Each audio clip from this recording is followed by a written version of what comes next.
وصل صوتك. Before I came to the election division, I was a county administrator. I ran elections for the city of Indianapolis. And the ballot building process in and of itself is pretty significant.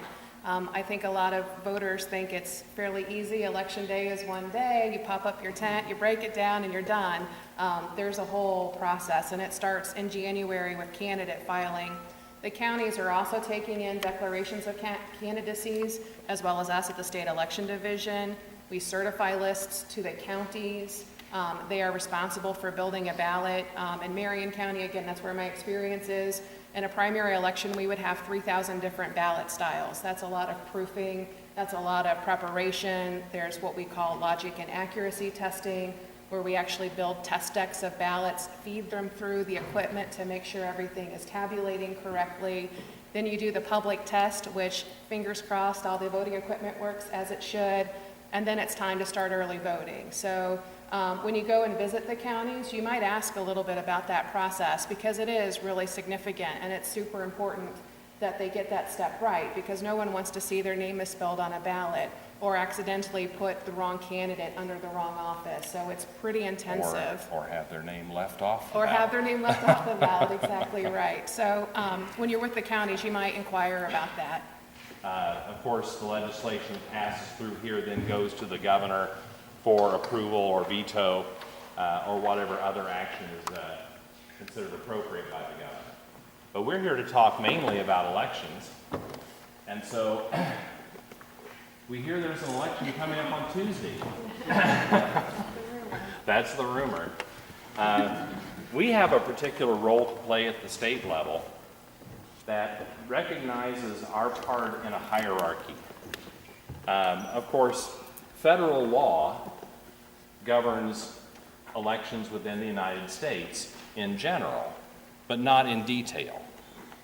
Each state, within the broad parameters of federal law, adopts its own requirements, its own procedures for voting, and so many election laws are made in this chamber that will have a profound impact on the work that you see later today and on election day itself. The legislature only meets during a short period of each year, from January until roughly March or May, and then adjourns. And so when they have set policy with regard to elections, the Indiana Election Division and the Office of the Secretary of State are then charged with administering elections and implementing those policies. And so that's what Angie and I are principally responsible for doing.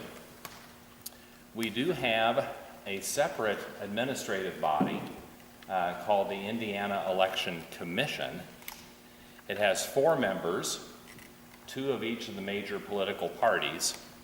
And so, as you might guess, it requires bipartisan cooperation for anything to affirmatively take place at the Election Commission level.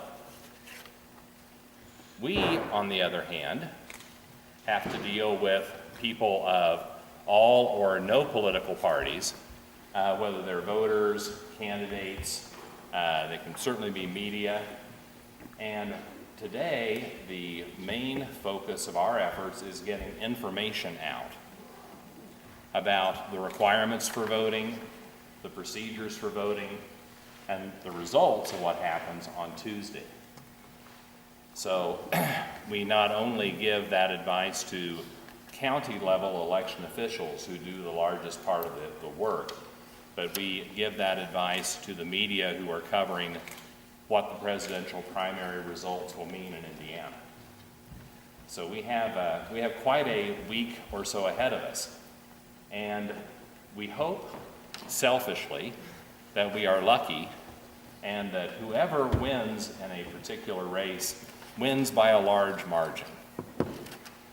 Because sometimes margins are close or there are other issues involved in the election process that lead to recounts. And recounts are very lengthy, complicated, argumentative proceedings that may take a couple of months, will be in far corners of the state, And so, as I say, our selfish wish is that whoever wins, wins by a large margin. When we finish here, we're going to go upstairs to another room in the State House where the Recount Commission, which is chaired by the Secretary of State, is having a meeting to prepare. Actually do early voting for 29 days before our primary election, and we do that on our microvote system, which is an electronic direct recording system.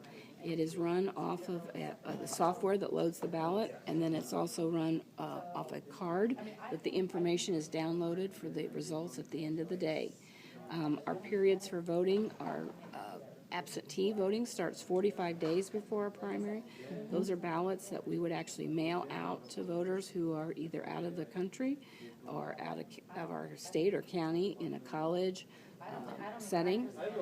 We also do travel board, which if someone is in a hospital or a nursing home, we have about a week before our election that we actually have teams that go out and vote those folks as well. Our military generally vote by email.